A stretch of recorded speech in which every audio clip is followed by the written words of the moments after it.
Hello everyone, welcome back to the Let's Crack Judiciary exam. Guys, today in this particular video, I am going to discuss section 438 of the CRPC, which is talking about anticipatory bail. So in this video, I am going to discuss anticipatory bail. Guys, this video, it is a continuation of the previous video and a bail and bond provision का ये continuation video है, जिसमें previous videos के अंदर हमने guys section 436 को discuss किया है, 437 को discuss किया है. So let's begin.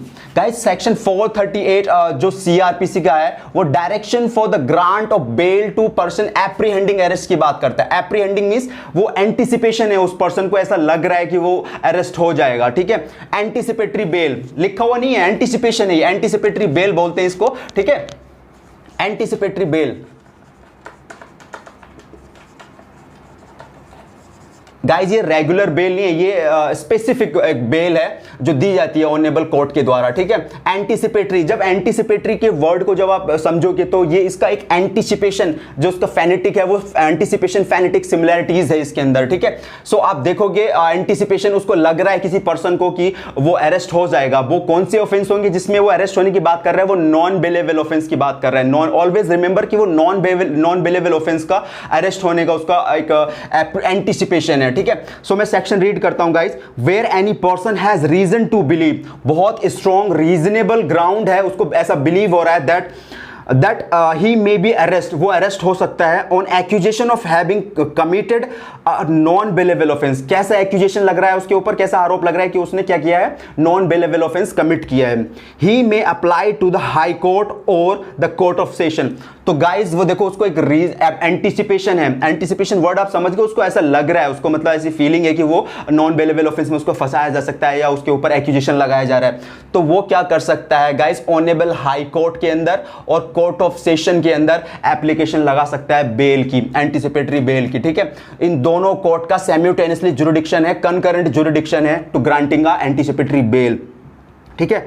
To apply on the high court और court of session for the direction under this section that in the event of such arrest he shall be released on bail. तो उसको bell पे छोड़ा दिया जाएगा जब उसकी application ही accept कर ली जाएगी, ठीक है. एंड दैट कोर्ट में after taking into consideration inter alia the following factor, namely वो कौन से फैक्टर्स होते हैं जिनको कोर्ट कंसीडर करता है, या कौन से वो ग्राउंड होते हैं जिनको कोर्ट कंसीडर करके ही बेल ग्रांट करता है, ठीक है. आपको थोड़ा सा समझ आया होगा. एंटीसिपेशन मींस उसको ऐसा फीलिंग है, स्ट्रॉन्ग रीजनेबल ग्राउंड है कि समवन इज फैब्रिकेटिंग मी, उसको वो फंसा देगा एक फ्रीबिलियस केस में. और वो केस कौन सा होगा? ऑलवेज रिमेंबर वो नॉन बेलेबल ऑफेंस की बात कर रहा है, ठीक है. उसको नॉन बेलेबल ऑफेंस में फंसाया जा सकता है, तो वो एप्लीकेशन लगा सकता है एंटीसिपेटरी बेल की. तो अभी गाइज हमने पूरा एक बेसिक समझा है about anticipatory bail. Anticipation word, उसको आशंका है, उसको ऐसी फीलिंग है कि उसको फंसाया जा सकता है नॉन बेलेबल ऑफेंस में. Always remember non bailable offence की बात की जा रही है, ठीक है. और यहाँ पे गाइज बर्डन ऑफ प्रूफ बहुत स्ट्रॉन्ग है एप्लीकेंट के ऊपर. वो जुडिशियल माइंड को कन्विंस करेगा कि क्यों उसको एंटीसिपेटरी बेल दी जाए. बर्डन ऑफ प्रूफ बहुत स्ट्रॉन्ग है गाइज यहाँ पे एप्लीकेंट के ऊपर, ठीक है. सो गाइज जो ग्राउंड्स हैं of application for anticipatory bail, कब वो कौन से ग्राउंड से उनको देख लेते हैं. So number one, there must have been reason to believe that he may be arrest. उसको ऐसा बहुत स्ट्रॉन्ग रीजनेबल ग्राउंड होना चाहिए, उसको रीजन टू बिलीव हो कि वो अरेस्ट हो सकता है. Number one. Number two is anticipation of non bailable offence. मैं आपको बात कर रहा हूं, उसको वो जो डर लग रहा है, उसको जो वो फीलिंग है, एंटीसिपेशन है, उसको जो आशंका है कि वो अरेस्ट हो सकता है, वो कौन से ऑफेंस में उसको लग रहा है? वो नॉन बेलेबल ऑफेंस का उसका एंटीसिपेशन होना चाहिए, ठीक है. Number third is it is a immaterial that the offense is cognizable और नॉन कॉग्निजेबल. ये मैटर नहीं रखता है कि वो ऑफेंस क्या है, कॉग्निजेबल है कि नॉन कॉग्निजेबल, इमटेरियल है, ठीक है. And the fourth thing is it is immaterial, it is also immaterial that the offence is punishable under the Indian penal code और एनी अदर लॉ. ये जरूरी नहीं है कि वो इंडियन पिनल कोड के अंदर कोई पनिशेबल ऑफेंस है, वो कोई भी अदर लॉ के अंदर पनिशेबल ऑफेंस हो सकता है, ठीक है. Factor which are to be taken into consideration while granting a bell.